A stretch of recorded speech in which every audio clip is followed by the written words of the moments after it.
abrasive. Yeah. It's true. Some people only learn the hard way, especially men.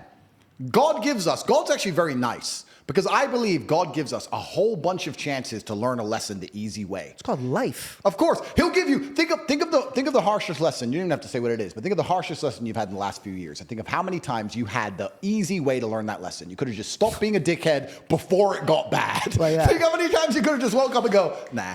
Yeah. But we don't, do we? Nope. We wake up like, we got away with it. It's fine. And then bam, you get hit. There's only two ways to learn lessons, hard and harder. If you're smart, you take it the hard way. Real idiots take it the hardest way. Yeah. But there's no easy way to learn lessons. So you're right.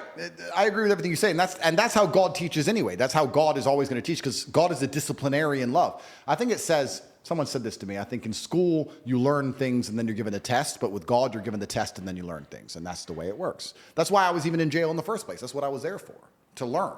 That's why I went. Yeah, you're being sharpened. Of course, I'm being sharpened. And you said earlier about me moving on to a new stage, a new evolution, and I hope that is true. I hope that the 50-year-old version of me thinks the 36-year-old version of me was an idiot. I think he's going to be a lot more calmer. Maybe. Yeah. But I like to consider myself pretty smart, so if I'm even smarter, that's great. We'll see how it goes. Maybe I will be calmer.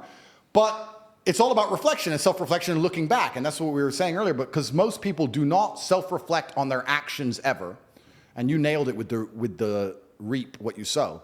And they don't understand why they end up where they end up. And they think it's someone else's fault. They're like, I can't get anywhere in life. I'm like, yeah, because you work your 9 to 5. When you come home, you smoke weed and play PlayStation. Why does everyone hate me? Because you do dumb shit and you make bad decisions. People want the glory but no work. Oh, tell me about it. Yeah. And not just the glory and no work. They want the glory and no heat. I'll tell you something, man.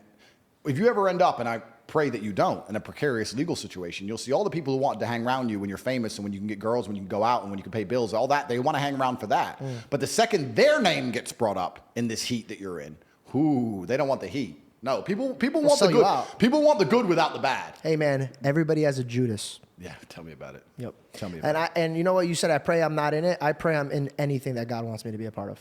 And you'll survive because your mind's right. Yeah. Your father used to talk about death a lot. Yep. God forbid something does happen to you. Yeah.